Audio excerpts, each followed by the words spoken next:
नमस्कार मित्रांनो, मी प्रकाश गलांडे बीड केअरच्या वतीनं साप्ताहिक चालू घडामोडी या सदरामध्ये आपलं सहर्ष स्वागत करतोय. आज आपण चर्चा करत आहोत 1 जून ते 7 जून 2025 मधील साप्ताहिक चालू घडामोडीबद्दल. पंतप्रधान मोदी यांनी चेन्नाब रेल्वे पुलाचे उद्घाटन केले. 2025च्या 6 जून रोजी पंतप्रधान नरेंद्र मोदी यांनी जम्मू आणि काश्मीरमधील चेन्नाब रेल्वे पुलाचे उद्घाटन केले. हा भारताच्या पायाभूत विकासातील एक महत्वपूर्ण टप्पा आहे. हा पूल चेन्नाब नदीच्या पृष्ठभागापासून 359 मीटर उंच असून तो आता जगातील सर्वात उंच रेल्वे कमानीवरील पूल ठरला आहे, ज्याने आयफेल टॉवरची उंचीही मागे टाकली आहे. हा पूल उधमपूर, श्रीनगर, बारामुल्ला रेल्वे लिंक प्रकल्पाचा एक महत्वाचा भाग आहे, ज्याचा उद्देश या भागातील दळणवळण वाढवणे आहे. पंतप्रधान मोदींनी या पुलाला राष्ट्रीय एकतेचे आणि खंबीरतेचे प्रतीक म्हणून गौरवले आणि या पुलामुळे प्रादेशिक आर्थिक एकात्मता वाढेल. तसेच हिवाळ्यात रस्ते बंद असताना ही रेल्वे दुवा अखंड राहील असे सांगितले. कटरा श्रीनगर वंदे भारत एक्सप्रेसला झेंडा दाखवून रवाना करण्यात आले. 6 जून 2025 रोजी पंतप्रधान मोदी यांनी कटरा श्रीनगर वंदे भारत एक्सप्रेसचे उद्घाटन केले. जम्मू आणि काश्मीरमधील रेल्वे दळणवळण सुधारण्याच्या दृष्टीने हा एक महत्वपूर्ण टप्पा ठरला आहे. हे उद्घाटन उधमपूर श्रीनगर बारामुल्ला रेल्वे लिंक प्रकल्पाच्या पूर्णतेनंतर करण्यात आले, ज्यामध्ये चमत्कारिक अभियांत्रिकी असलेला चेनाब रेल्वे पूलही समाविष्ट आहे. ही ट्रेन दुर्गम भागातून जाते, ज्यामध्ये नुकताच उद्घाटन करण्यात आलेला चेन्नाब रेल्वे पूल देखील आहे, जो चेन्नाब नदीच्या 359 मीटर उंचीवर असून जगातील सर्वात उंच रेल्वे कमानीवरील पूल आहे. या प्रगतीमुळे या भागातील आर्थिक घडामोडी, पर्यटन आणि रोजच्या प्रवासाला चालना मिळण्याची अपेक्षा आहे. आरबीआयने रेपो दरात 50 बेसिस पॉइंट्सनी कपात केली. रिझर्व्ह बँक ऑफ इंडिया आरबीआयने महत्वपूर्ण आर्थिक धोरणात बदल करत रेपो दरात 50 बेसिस पॉइंटनी कपात केली असून तो आता 5.5% झाला आहे. ही या वर्षातील सलग तिसरी दर कपात आहे आणि 2020 मधील कोविड-19 महामारीनंतरची सर्वात मोठी कपात आहे. यासोबतच आरबीआयने बँकिंग प्रणालीतील तरलता वाढवण्यासाठी cash reserve ratio CRR 100 basis पॉइंट्सने घटवून 3% केलेला आहे. अमित शहा यांनी भारतीय भाषा अनुभागचा शुभारंभ केला. केंद्रीय गृहमंत्री अमित शहा यांनी नवी दिल्लीमध्ये भारतीय भाषा अनुभागचे उद्घाटन केले. या उपक्रमाचा उद्देश शासकीय व्यवहारांमध्ये इंग्रजीचे वर्चस्व कमी करून भारतीय भाषांचा प्रसार व वापर वाढवणे आहे. भारतीय भाषा अनुभागाचे उद्दिष्ट भाषिक समावेशकतेला प्रोत्साहन देणे, सांस्कृतिक प्रतिनिधित्व वाढवणे व भाषांतरासाठी तंत्रज्ञानाचा वापर करणे. कॅन सॉरी कॅनडाने पंतप्रधान मोदींना G7 शिखर परिषदेसाठी आमंत्रित केले. कॅनडाचे पंतप्रधान मार्क कार्नी यांनी भारताचे पंतप्रधान नरेंद्र मोदी यांना 15 ते 17 जून 2025 दरम्यान कॅनडातील नासिक्स, अल्बर्टा येथे होणाऱ्या G7 शिखर परिषदेसाठी अधिकृत आमंत्रण दिले आहे. भारत G7चा अधिकृत सदस्य नसला तरी दोन्ही देशांमधील तणावग्रस्त राजनैतिक संबंध सुधारण्याच्या प्रयत्नादरम्यान भारताला विशेष पाहुणा म्हणून आमंत्रित करण्यात आले आहे. 2025 ची ही परिषद नवीन G7 नेत्यांसाठी पहिली असेल. यामध्ये ब्रिटनचे पंतप्रधान केअर स्टार्मर, जपानचे पंतप्रधान शिगेरू इशिबा आणि जर्मनीचे चान्सलर फ्रेडरिक मर्ज यांचा समावेश आहे.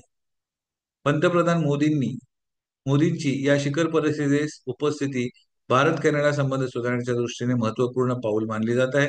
तसेच जागतिक स्तरावरील भारताचे वाढते महत्व अधोरेखित करते.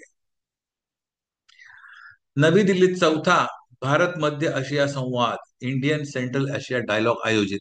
6 जून 2025 रोजी नवी दिल्लीत चौथा भारत मध्य आशिया संवाद, इंडिया सेंट्रल एशिया डायलॉग आयोजित करण्यात आला आहे. या बैठकीत भारत आणि 5 मध्य एशियाई देशांचे म्हणजे कझाकिस्तान, किर्गिस्तान, ताजिकिस्तान, तुर्कमेनिस्तान आणि उझबेकिस्तान विदेश मंत्री सहभागी झाले होते.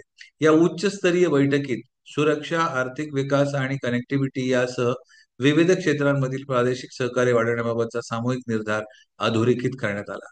संवादातील महत्वाचे निष्कर्ष: दुर्मिळ खनिजांचं संयुक्त अन्वेषण, दहशतवाद विरोधी एकत्रित भूमिका, आर्थिक व रणनीतिक भागीदारी बळकट करणे, क्षमता वृद्धी व सांस्कृतिक देवाणघेवाण यांचा विस्तार.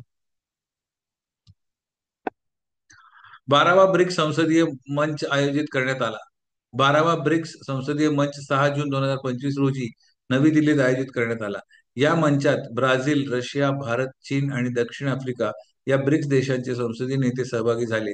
तसेच नव्याने समाविष्ट झालेल्या Egypt, Ethiopia, Iran, Saudi Arabia आणि संयुक्त अरब अमिरात या देशांचाही सहभाग होता. नवी दिल्लीत भरवण्यात आलेल्या या 12व्या ब्रिक्स संसदीय मंचाने जागतिक प्रश्नांवर एकत्रित प्रयत्नांची दिशा ठरवण्यात महत्वाचा टप्पा गाठला.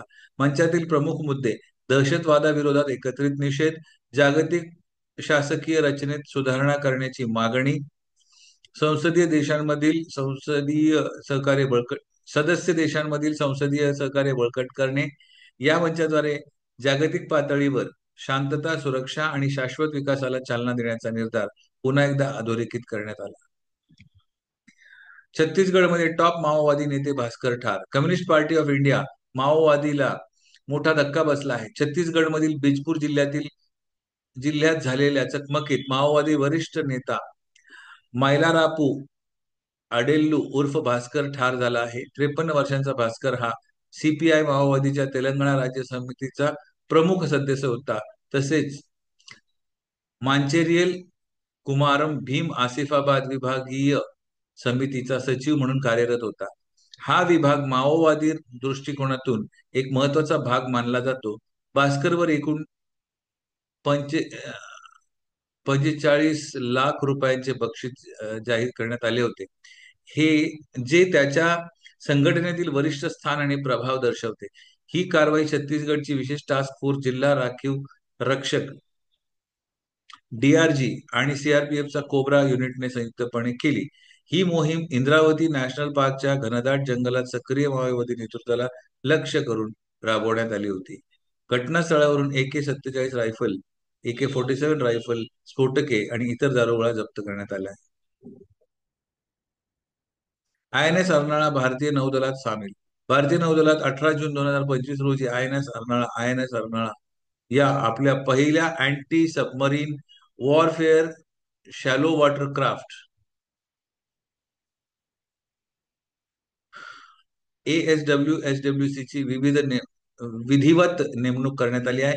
ही समारंभपूर्वक नेमणूक विशाखापट्टणम येथील नौदल डॉकयार्ड येथे होणार आहे. ही नियुक्ती भारताच्या किनारपट्टी सुरक्षेत मोठी वाढ घडवून आणणारी ठरणार आहे. कार्यक्रमाच्या अध्यक्षस्थानी प्रमुख जनरल अनिल चौहान असतील, तर पूर्व नौदल कमांडचे flag officer commanding in chief vice admiral Rajesh Pendharkar हे यजमान असतील. आत्मनिर्भर भारत उपक्रमांतर्गत बांधलेली INS अर्नाळा ही 16 ASW-SWC जहाजांच्या मालिकेतील पहिली जहाज आहे. याचे बांधकाम कोलकात्याच्या garden rich shipbuilders and engineers यांनी L&T शिपबिल्डर्स यांच्या भागीदारीत केले आहे. भारतातील रामसर स्थळांची संख्या 91 वर पोहोचली. भारताने आर्द्रभूमी संवर्धनाच्या क्षेत्रात एक महत्वपूर्ण टप्पा गाठलाय. राजस्थानमधील फालोदीतील खिचन आणि उदयपूर मधील मेनार यांना रामस्थळ म्हणून घोषित करण्यात आले आहे. यामुळे भारतातील एकूण रामसर स्थळांची संख्या 91 झाली असून भारत आशियामधील सर्वाधिक रामसर स्थळ असलेला देश बनला आहे. ही घोषणा जागतिक पर्यावरण दिन 2025च्या पूर्वसंध्येला करण्यात आली, ज्यातून भारताची आपल्या जैवविविधतेच्या संघटनांसाठी असलेली बांधिलकी अधोरेखित होते. RCBच्या IPL विजयी मिरवणुकीत दुर्दैवी ठरली आहे. विजयी मिरवणूक दुर्दैवी ठरली. रॉयल चॅलेंजर्स बंगळुरू 4 जून 2025 रोजी झालेल्या IPL विजयी मिरवणुकीचे आयोजन आनंदाच्या क्षणाऐवजी एक दुर्दैवी घटनेत रूपांतरित झाले. बंगळुरूतील चिन्नास्वामी स्टेडियमच्या बाहेर सुमारे 1.5 लाख चाहत्यांची गर्दी झाली होती. यामध्ये झालेल्या चेंगराचेंगरीत 11 जणांचा मृत्यू झाला, तर 75 पेक्षा अधिक जण जखमी झाले.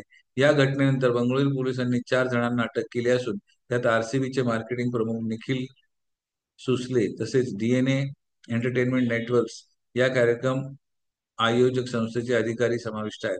आरसीबी, डीएनए एंटरटेनमेंट आणि कर्नाटक राज्य क्रिकेट संघटना केएससीए यांच्या विरुद्ध गैरजबाबदारपणे मृत्यू, कल्पेबल होमिसाइड आणि सार्वजनिक सुरक्षेच्या नियमांचे उल्लंघन याखाली एफआयआर दाखल करण्यात आली आहे.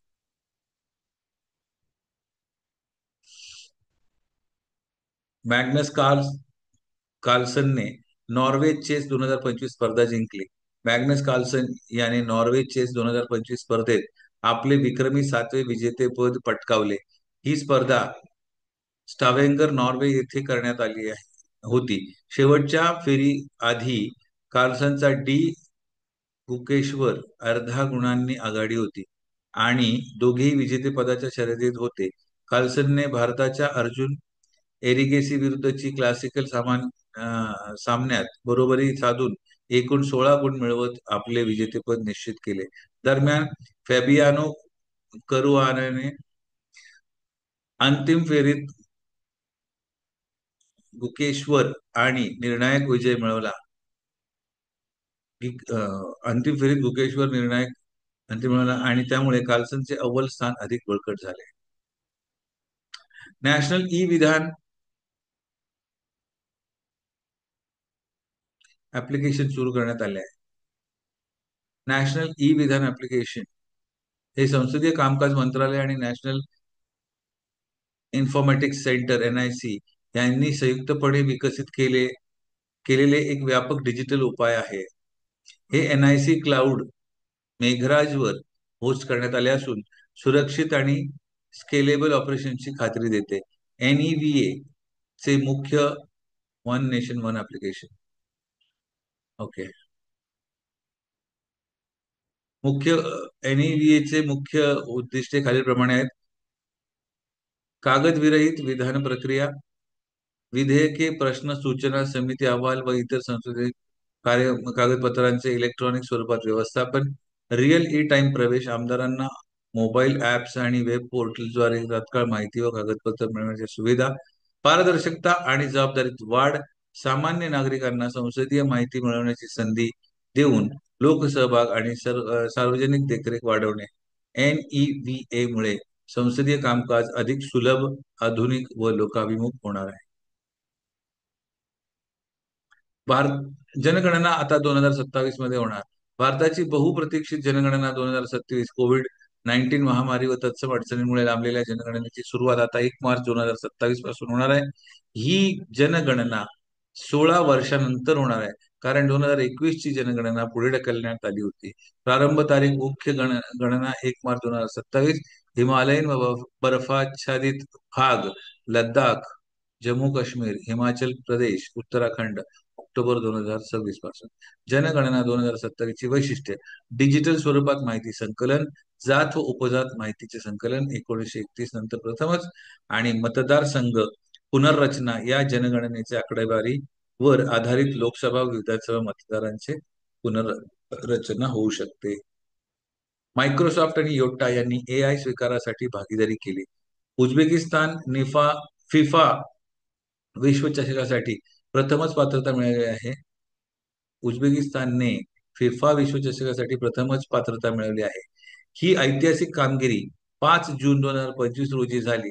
अबुधाबी येथे UAE विरुद्धच्या 0-0 अशा महत्वपूर्ण बरोबरीनंतर उझबेकिस्तानने 2026 फिफा विश्वचषक स्पर्धेसाठी आपले स्थान निश्चित केले. ऐतिहासिक गोष्ट, पहिल्यांदाच उझबेकिस्तान फिफा विश्वचषकात सहभागी होणार आहे. याआधी 2006 व 2014च्या पात्रता फेरीत अपयश आले होते. यावेळेस संघाने AFC ग्रुप ए मध्ये इराण नंतर दुसरे स्थान मिळवून एक सामना राखीव असतानाच पात्रता निश्चित केली. ही उझबेकिस्तानच्या फुटबॉल इतिहासातील एक सुवर्ण हा उझबेकिस्तान फुटबॉल इतिहासातील एक सुवर्ण क्षण आहे. ट्रम्प ट्रॅव्हल बंदी 2025. 4 जून 2025 रोजी राष्ट्राध्यक्ष डोनाल्ड ट्रम्प यांनी 9 जून 2025 पासून लागू होणारी नवीन प्रवास बंदी जाहीर केली. या निर्णयानुसार 12 देशातील नागरिकांसाठी अमेरिकेत प्रवेशावर पूर्ण बंदी आणि 7 देशातील प्रवेशांवर अंशतः निर्बंध लादण्यात आले आहेत. या प्रवास बंदीचे कारण राष्ट्रीय सुरक्षेची कारणे, अपूर्ण किंवा असमर्थ तपासणी प्रक्रिया, विजा ओव्हरस्टे म्हणजे विजाच्या कालावधी पलीकडे थांबणे याबाबत चिंता ही कारवाई ट्रम्प प्रशासनाच्या कडक इमिग्रेशन धोरणाचा एक भाग आहे, ज्यात राष्ट्रीय सुरक्षेला प्राधान्य देण्यात आले.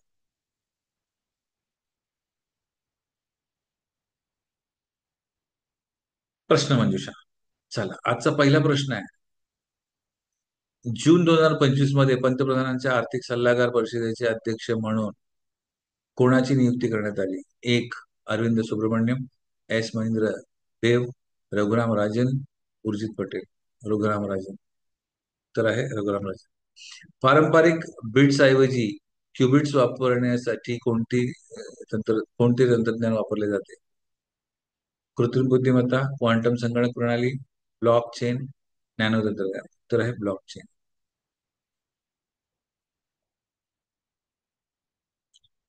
तमिळनाडूने अलीकडेच धनुषकोडी येथे एक ग्रेटर फ्लेमिंगो अभयारण्य घोषित केले आहे.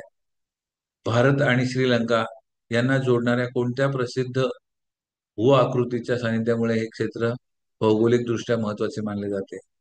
ए, पाल्क जलसंधी, अडम्स ब्रिज रामसेतू, मन्नारचा उपसागर की कोरोमंडल किनारपट्टी. उत्तर आहे अडम्स ब्रिज रामसेतू. अमेरिका यांनी अलीकडेच क्वाड स्पेस कायदा 2025 सादर केला. अमेरिका व्यतिरिक्त क्वाड गटाचे इतर सदस्य देश कोणते आहेत? रशिया, चीन, Bharat, Japan, Australia, Bharat, France, Germany, Bharat, Canada, Mexico, Bharat. तर आहे फ्रान्स, जर्मनी, भारत. युनेस्को ही कोणत्या आंतरराष्ट्रीय संस्थेची विशेषीकृत संस्था आहे? संयुक्त राष्ट्रसंघ, UN. युनेस्को ही कोणत्या आंतरराष्ट्रीय संस्थेची विशेषीकृत संस्था आहे? संयुक्त राष्ट्रसंघ, UN, युनायटेड नेशन्स. रामसर करार हा कोणत्या विशिष्ट प्रकारच्या परिसंस्थेचा संवर्धन आणि शाश्वत वापरासाठी असलेला आंतरराष्ट्रीय करार आहे? जंगले, पर्वते, दलदली भाग, आर्द्रभूमी की वाळवंट. दलदली भाग व आर्द्रभूमी. उत्तर आहे. नॉर्वे चेस 2025 स्पर्धा कोणत्या बुद्धिबळ ग्रँड मास्टरने जिंकली? Magnus Carlsen. Magnus Carlsen. Vishwanath Anand नाही, रवियानो करवाना, रिंग Liren, Magnus Carlsen. Correct. Norway chess 2025. Magnus Carlsen. जागतिक पर्यावरण दिन कोणत्या तारखेला साजरा केला जातो? उत्तर 4 जून, 5 जून, 6 जून की